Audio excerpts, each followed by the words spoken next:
Hello everyone, this is Ritu and welcome to study more knowledge. तो CTET के previous year questions हम discuss कर रहे हैं और इन वीडियोस में हम डिस्कस कर रहे हैं सोशल साइंस पेडागोजी के प्रीवियस ईयर क्वेश्चंस को। तो ये दिसंबर 2022 के ऑनलाइन एग्ज़ाम के क्वेश्चंस हैं जो कि हम इस सीरीज़ में डिस्कस कर रहे हैं विद एक्सप्लेनेशन। तो इस सीरीज़ से आपको काफ़ी हेल्प मिलेगी आपके आने वाले सीटेट के एग्ज़ाम में सोशल साइंस सेक्शन में। You can also follow me social media, Facebook page, Insta ID and Telegram channel, link आपको डिस्क्रिप्शन में मिल जाएगा, वहाँ से ज्वाइन आप कर सकते हैं। क्लासेस की अपडेट्स वगैरह आपको टेलीग्राम चैनल के थ्रू मिलती रहती है। क्वेश्चन है, सामाजिक विज्ञान में आकलन का उद्देश्य है। तो जो हम आकलन करते हैं, असेसमेंट करते हैं सोशल साइंस में, वो किस पर्पस से करते हैं, वो आपको इसमें आंसर करना है। सही ऑप्शन से पहले इंग्लिश में भी एक बार इसको देख लेते हैं। The purpose of assessment in social science is, सही ऑप्शन यहाँ पर होगा सेकंड।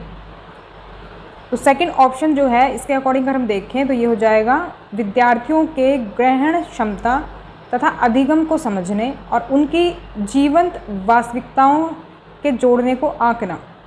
आकलन मतलब क्या होता है, जैसे कि भाई हमने ये देखना है आकलन के थ्रू कि बच्चे ने कितना समझ लिया है, कितना सीख लिया है और कितना अब आगे हमें सिखाने की ज़रूरत है। ओवरऑल जो चीज़ें ये होती हैं उसी को हम आकलन कहते हैं। कई तरह के होते हैं जिसके बारे में हम पढ़ते रहेंगे बीच बीच में। तो विद्यार्थियों के ग्रहण क्षमता मतलब क्या है कि ग्रहण वो जो करने की जो एबिलिटी है उनकी वो कितनी है, वो जो हम नॉलेज उनको दे रहे हैं बच्चों को, वो कितना ग्रहण उसको कर पा रहे हैं। और उनका अधिगम कैसा है, अधिगम को समझने में ये हेल्प करता है। उनकी जीवंत वास्तविकताओं के जोड़ने को आंकते हम कि जो रियलिटीज़ हैं उससे वो उसको कनेक्ट कर पा रहे हैं कि नहीं कर पा रहे हैं। तो ये सभी को हम क्या करते हैं, आकलन जो करते हैं हम इसी पर्पस से करते हैं। ये सभी जो चीज़ें हैं वो हमें पता लग सके। नेक्स्ट क्वेश्चन देख लेते हैं आगे।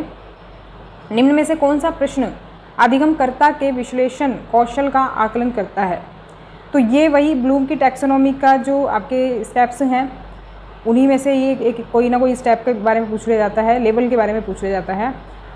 तो यहाँ पर सही ऑप्शन आपको सेलेक्ट करना है। इसके बारे में अभी हम देख लेते हैं पहले इंग्लिश में भी। इसको इंग्लिश में भी यहाँ पर दिया गया है, एनालिटिकल स्किल्स इसको इंग्लिश में कहते हैं। तो एनालिसिस करने की जो एबिलिटी होती है एक तरह से, वो जो हम एसेस करेंगे वो किस क्वेश्चन के थ्रू हम एसेस कर सकते हैं बच्चे की। तो ये सही ऑप्शन यहाँ पर हो जाएगा सेकंड। बी और सी जो क्वेश्चन दिए गए हैं इनके थ्रू हम एनालिटिकल स्किल्स जो है लर्नर की वो असेस कर सकते हैं कि भाई जो बच्चे में एनालिसिस करने की जो एबिलिटी है वो किस हद तक है। तो क्वेश्चन हम ये वाले ले सकते हैं इसमें, बी और सी। क्वेश्चन देख लो एक बार, इंग्लिश में देख लिया, हिंदी में। सहारा रेगिस्तान में दिन में बहुत गर्मी होती है, तब भी लोग भारी वस्त्र पहनते हैं, ऐसा क्यों होता है। कारणों व उपयुक्त उदाहरणों द्वारा स्पष्ट करें। अब देखो हमने इसमें कोई फैक्चुअल बेस्ड क्वेश्चन ही पूछा है कि भाई जैसे कि पहला दिया हुआ है सहारा रेगिस्तान में लोग कैसे कपड़े पहनते हैं। अब इसमें क्या है, कोई दिमाग पे जोर तो लगेगा नहीं, ना इसमें कुछ एनालिसिस करने की ज़रूरत पड़ेगी। लेकिन अब जब हम उनको ये वाला क्वेश्चन करेंगे कि भाई दिन में बहुत गर्मी होती है फिर भी लोग भारी वस्त्र पहनते हैं, किस लिए पहनते हैं, ऐसा क्यों होता है, कारण क्या है, उदाहरण दो। तो ये सारी चीज़ें करने अब बच्चे जो है इन सभी पॉइंट्स पर जो है नज़र डालेंगे और क्या करेंगे, वो जो भी उनको लगता है वो अपने विचार जो है एक तरह से बताएंगे। आज का सहारा कभी हरा भरा मैदानी इलाका हुआ करता था, इस तर्क की सच्चाई की जाँच आप कैसे कर सकते हैं। ये वाला क्वेश्चन भी जो है उनकी एनालिटिकल स्किल्स जो है किस तरह की है उसका आकलन करता है। तो बी और सी यहाँ पर सही हो जाएंगे। तो देखो जो ये एनालिसिस होता है या फिर एनालिटिकल स्किल्स होती है, इसका मतलब क्या होता है, विश्लेषण में बेसिकली ये जानने के लिए कि वे क्या करते हैं और वे एक दूसरे से कैसे संबंधित है, किसी चीज़ को उसके भागों में तोड़ने की प्रक्रिया है। अभी वही जैसे कि भाई सहारा रेगिस्तान में इतनी गर्मी होती है तो फिर भी भारी वस्त्र पहनते हैं। अब इन चीज़ों को क्या कर रहे हैं ना हम, उनको मतलब किसी भी चीज़ को, वो हमने चीज़ ले दी सहारा रेगिस्तान के बारे में, कोई एक जानकारी हमें दे दी गई है, उसको हम क्या करेंगे अलग अलग भागों में तोड़ कर के देखेंगे, प्रॉब्लम को समझेंगे और अब ये देखेंगे कि भाई वो एक दूसरे से कैसे रिलेटेड है। कि भाई भारी कपड़े भी पहनते हैं, गर्मी भी इतनी होती है, क्योंकि गर्मी में जनरली क्या पहनते हैं, हल्के कपड़े पहनते हैं। तो क्या करते हैं, एक दूसरे से कैसे रिलेटेड हैं, ये सभी चीज़ें विश्लेषण में होती हैं, एनालिसिस में होती हैं। और देखो हर किसी में ये एनालिसिस करने की पावर भी नहीं होती है, मतलब एबिलिटी जो है, मतलब किसी में ये एबिलिटी ज़्यादा हो सकती है, किसी में ये एबिलिटी एनालिसिस करने की कम भी हो सकती है। ये बेसिकली जो हमारी ब्लूम टैक्सोनॉमी है उसके 6 लेवल हैं, और 6 लेवल में से ये हमारा लेवल है, देखो ये जो पुरानी थी यहाँ पर ये एनालिसिस वाला जो है स्टेप ये 4th नंबर पर आता है, और ये जो नई वाली है इसमें भी 4th नंबर पर ही आता है। इसमें डिफरेंस इतना है, ये तो पहले तो था नाउन में और ये फिर बन गया वर्ब में। जब ये हमारा ब्लूम टैक्सोनॉमी जो है 2001 में जो रिवाइज हुई है, तो ये थोड़ा सा इसमें ये बदलाव कर दिया कि इवैल्यूएशन ये लास्ट में था, ये इवैल्यूएशन को यहाँ ले आए, और ये सिंथेसिस को एक तरह से हम क्रिएट में ही रख सकते हैं, क्रिएट की कैटेगरी में, तो क्रिएट को हमने फिर यहाँ ला दिया। तो एनालिसिस क्या है, देखो यहाँ पर भी दिए गए हैं कुछ कीवर्ड्स दिए गए यहाँ पर, जिससे आप इसकी पहचान कर सकते हो। डिफ्रेंशिएट करना, चीज़ों को डिफ्रेंशिएट करना मतलब किसी चीज़ में अंतर करना। ऑर्गेनाइज करना, चीज़ों को रिलेट करना, एक दूसरे से कंपेयर कर तुलना करना। कॉन्ट्रास्ट, डिस्टिंग्विश का मतलब भी वही अंतर करना ही होता है। एग्जामिन करना, एक्सपेरिमेंट करना, क्वेश्चन, टेस्ट, ये सभी चीज़ें जो है इसमें शामिल होती हैं एनालाइज में। तो ये अगर कीवर्ड्स दिए जाते हैं तो इससे भी आप पहचान कर सकते हो। नेक्स्ट क्वेश्चन, निम्न में से कौन सा प्रश्न अधिगमकर्ता के संपत्तियों को प्रयोग में लाने के कौशल का आकलन करते हैं। प्रयोग में लाना मतलब अप्लाई करना, जो कि अभी हमारा पीछे स्टेप दिया गया था अप्लाई करना, तो ये 3rd नंबर पर दिया गया है, तो उसके बारे में ये क्वेश्चन दिया गया है। देखो ब्लूम की टैक्सोनॉमी से इसी तरह से क्वेश्चन आते हैं, किसी ना किसी स्टेप के बारे में पूछेगा कि भाई ये जो है इसके लिए कौन से क्वेश्चन हम ले सकते हैं। बेसिकली यही इसी तरह का क्वेश्चन इससे पूछा जाता है। तो अब देखो अप्लाई का जो क्वेश्चन है ना वो इसमें से देख लेते हैं कौन सा रहेगा। हिंदी में दिया गया है, इंग्लिश में और देख लेते हैं। सही ऑप्शन यहाँ पर हो जाएगा सेकंड, बी और सी है यहाँ पर भी। तो देखो अप्लाई करने का मतलब बेसिकली होता है, जैसे कि देखो हमारे 2 स्टेप थे यहाँ पर स्टार्टिंग के। नॉलेज, एक फर्स्ट नंबर तो होता है नॉलेज का। नॉलेज होती है जब हमें किसी चीज़ की जानकारी है, मतलब कोई चीज़ का ज्ञान है हमें, लेकिन हमें कंसेप्ट वगैरह से कोई मतलब नहीं है, कंसेप्ट वगैरह से मतलब नहीं है, लेकिन हमें उस चीज़ के बारे में पता है। पता होने के बाद आता है सेकंड स्टेप कॉम्प्रीहेंशन। कॉम्प्रीहेंशन में क्या आता है या फिर अंडरस्टैंड में क्या आता है कि वो चीज़ को आपने समझ लिया है, कंसेप्ट आपका क्लियर हो गया है, अच्छे से समझ लिया चीज़ों को। जैसे हम पढ़ाई करते हैं तो हम कंसेप्ट को समझ कर पढ़ते हैं, तो कैसे भी क्वेश्चन पूछ ले तो हम उसका आंसर कर सकते हैं। लेकिन नॉलेज में वो चीज़ें आएंगी, जैसे आपने फैक्चुअल कोई चीज़ याद करी है तो वो आपको याद है, सिर्फ उसके पीछे का लॉजिक आप नहीं जानते हो। फिर जब आप अंडरस्टैंड कर लेते हो, कॉम्प्रीहेंड कर लेते हो, उसके बाद 3rd स्टेप आता है एप्लीकेशन का। उसको अप्लाई करने की बारी आती है। जो आपने सीखा है उसको अब आप अप्लाई करोगे अपनी डेली लाइफ में। मैथ की कैलकुलेशन आपने सीख ली है और दुकान पर जाते हो 100 का नोट लेकर के, सामान कुछ का ले लेते हो, 60 रुपीज़ का ले लेते हो या फिर 70 रुपीज़ का। अब आपने सीख लिया कि भाई इस तरह से जो है हिसाब लगाते हैं, कैलकुलेशन करते हैं, तो जब आपको बचे हुए पैसे मिलेंगे तो आप उसका हिसाब लगाओगे। वो होता है एप्लीकेशन करना, जब आपने जो सीखा उसको आपने अप्लाई किया। तो वही है ये क्वेश्चंस बी और सी में। बी और सी में क्या है कि मनुष्य अपने आसपास के वातावरण को कैसे बदलता है, अपने अवलोकन से उदाहरण दीजिए।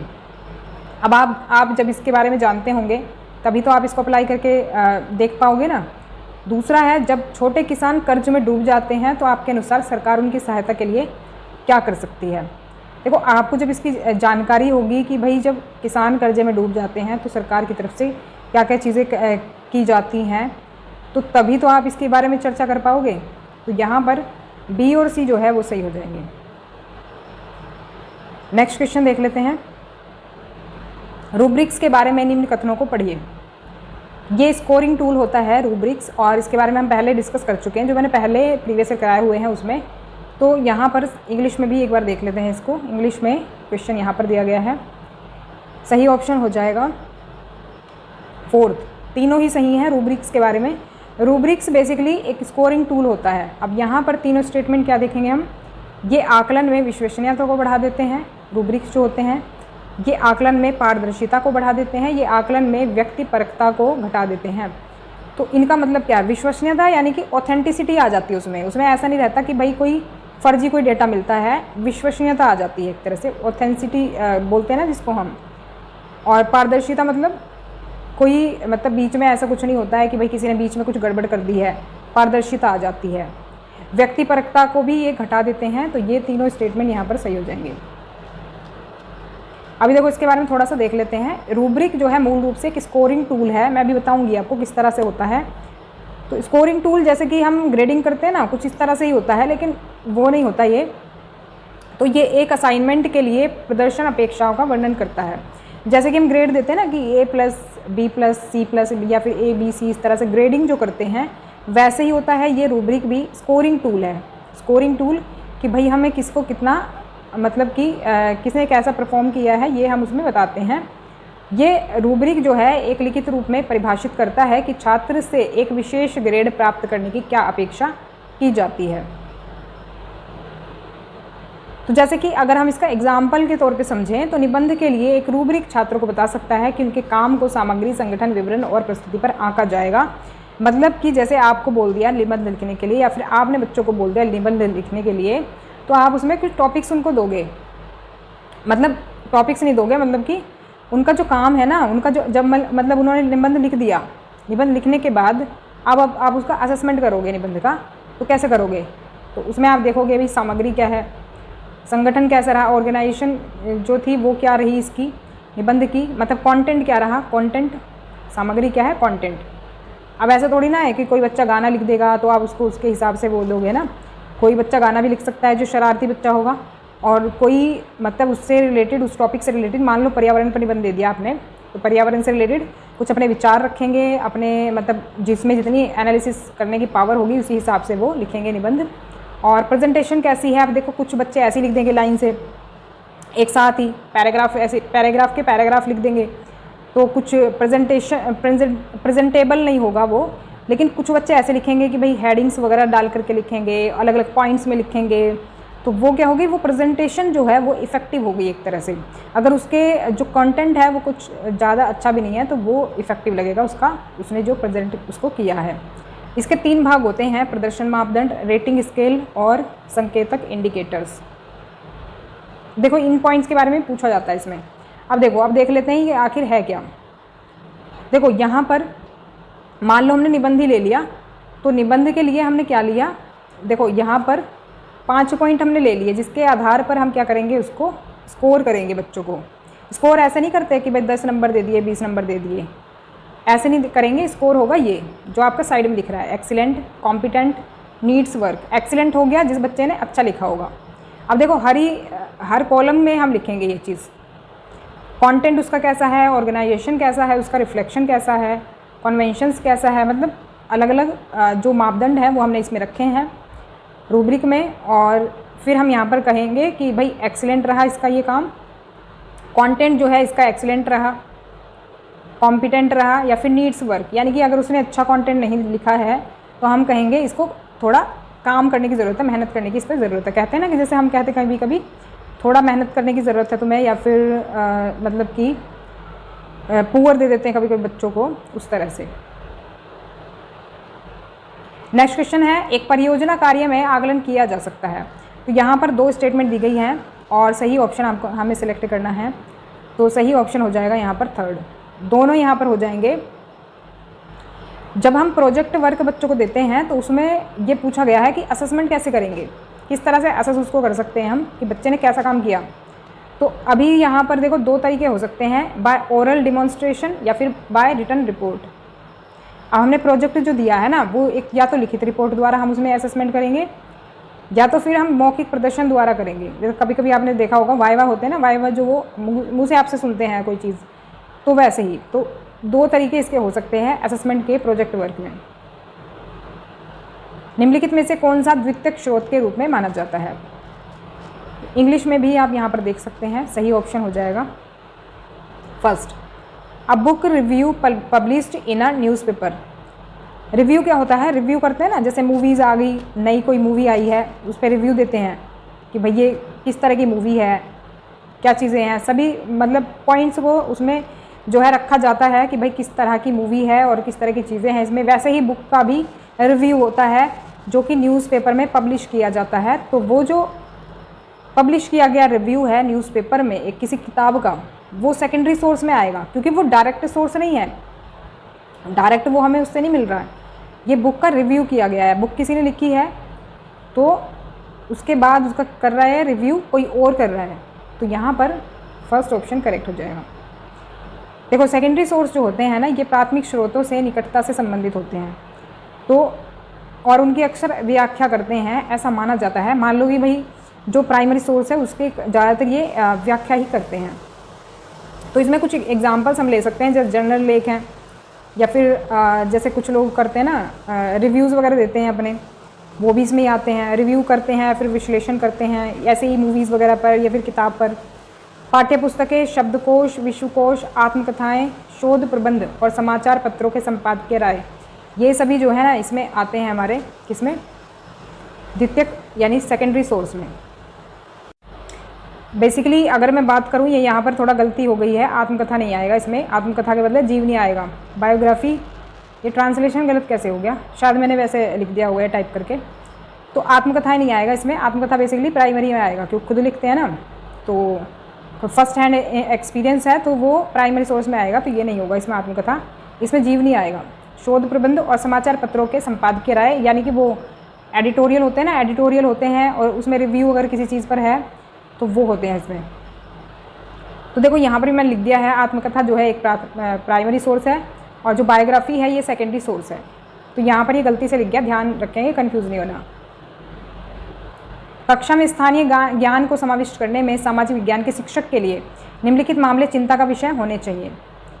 तो यहाँ पर कौन कौन से जो विषय हैं वो चिंता का विषय होने चाहिए अगर स्थानीय ज्ञान को समाविष्ट करते हैं, यानी जो लोकल नॉलेज है, आपके आसपास का जो एनवायरनमेंट है, उससे अगर कोई नॉलेज हम ले रहे हैं तो क्या ऐसी चीज़ है जो कि चिंता का कारण होनी चाहिए या फिर ध्यान हमें रखना चाहिए उस चीज़ का। तो यहाँ पर देखो इंग्लिश में भी देख सकते हैं आप इसे,